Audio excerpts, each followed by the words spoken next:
Morning now dawned and Shahrazaad broke off from what she had been allowed to say. Then, when it was the 6th night, her sister, Donyazaad, told her to finish the story, and Shahrazaad said, "If the king permits me." "Go on," he replied, and she continued. "I have heard, O fortunate king, that the fisherman told the ifrit, 'Had you spared me, I would have spared you, but you wanted nothing but my death, and so now I am going to destroy you by throwing you into the sea here, imprisoned in this bottle.' The ifrit cried out, 'I implore you, in God's name, fisherman, don't do this. Spare me and don't punish me for what I did. If I treated you badly, do you for your part treat me well, as the proverb says, you who do good to the evil-doer, know that what he has done is punishment enough for him. Do not do what Umama did to Atika." "What was that?" asked the fisherman, but the ifrit said, "I cannot talk while I am imprisoned, but if you let me out, I shall tell you the story." The fisherman said, "Stop talking like this, for I shall certainly throw you into the sea, and I am never going to release you. I pleaded with you and begged you, but all you wanted to do was to kill me, although I had done nothing at all to deserve this, and, far from doing you any harm, I had helped you by freeing you from your prison. When you did that to me, I realized that you were an evildoer.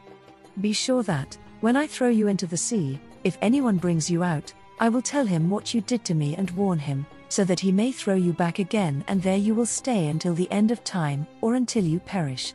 Free me," pleaded the ifrit. "This is a time for generosity, and I promise you that I shall never act against you again, but will help you by making you rich."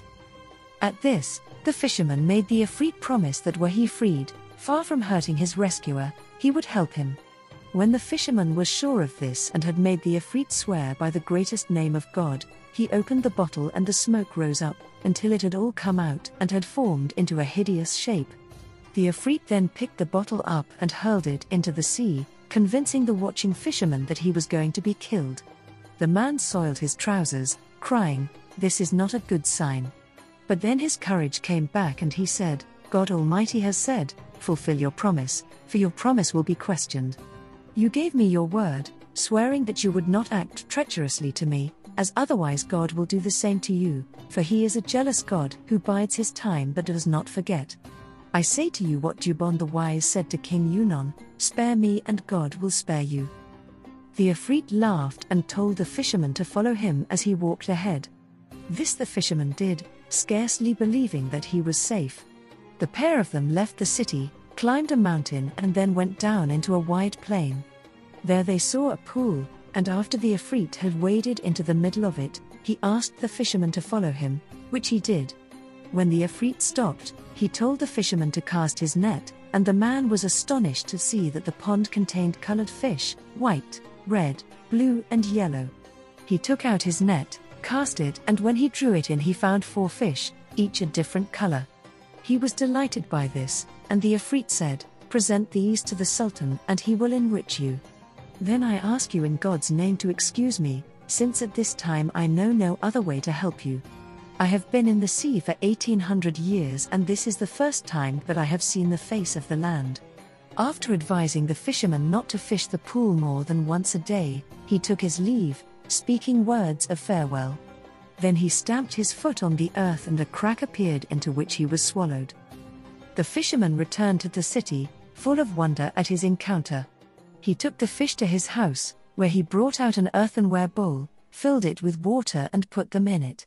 As they wriggled about in the water, he placed the bowl on his head and went to the palace as the ifrit had told him. When he came to the king and presented him with the fish, the king was astonished, for never in his life had he seen anything like them. He gave orders that they were to be handed over to a slave girl who was acting as cook but whose skill had not yet been tested, as she had been given him 3 days earlier by the king of Rum.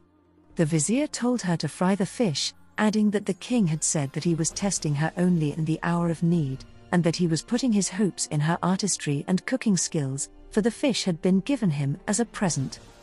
After issuing these instructions, the vizier went back to the king, who told him to hand the fisherman 400 dinars.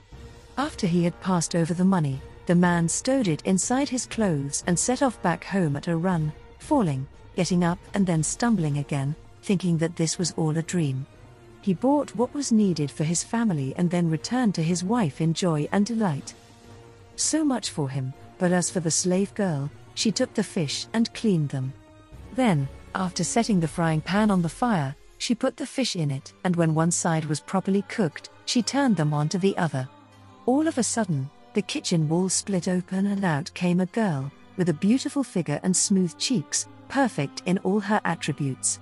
Her eyes were darkened with kohl and she had on a silken keffiyeh with a blue fringe. She was wearing earrings, on her wrists were a pair of bracelets, while her fingers were adorned with rings set with precious gems, and in her hand she held a bamboo staff. Thrusting this into the pan, she asked, "Fish, are you still faithful to your covenant?" At which the cook fainted. The girl repeated her question a second and a third time, and the fish raised their heads from the pan and said, "Yes, yes," in clear voices, and then they recited, "If you return, we return. If you keep faith, then so do we. But if you go off, we are quits." At that, the girl turned the pan upside down with her staff and left through the hole from which she had come, after which the wall closed up behind her. The cook recovered from her faint and saw the 4 fish burned like black charcoal. She exclaimed, "His spear was broken on his very first raid," and fell unconscious again on the floor. While she was in this confused state, the vizier came and saw that something had gone badly wrong with her, so much so that she could not even tell what day of the week it was. He nudged her with his foot, and when she had recovered her senses, she explained to him, in tears, what had happened. He was astonished, and exclaimed, "This is something wonderful." He then sent for the fisherman and, when he was brought in, the vizier told him to fetch another 4 fish like the first ones. The fisherman went to the pool, cast his net, and when he drew it in, there were 4 fish like the first. He took them to the vizier, who brought them to the cook and said, "Fry these in front of me so that I can see what happens." The cook got up, prepared the fish, put the pan over the fire and threw them into it. As soon as she did, the wall split open and out came the girl, looking as she had done before, with a staff in her hand.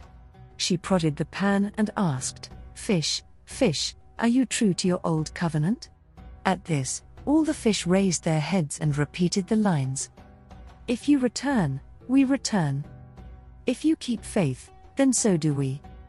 But if you go off, we are quits."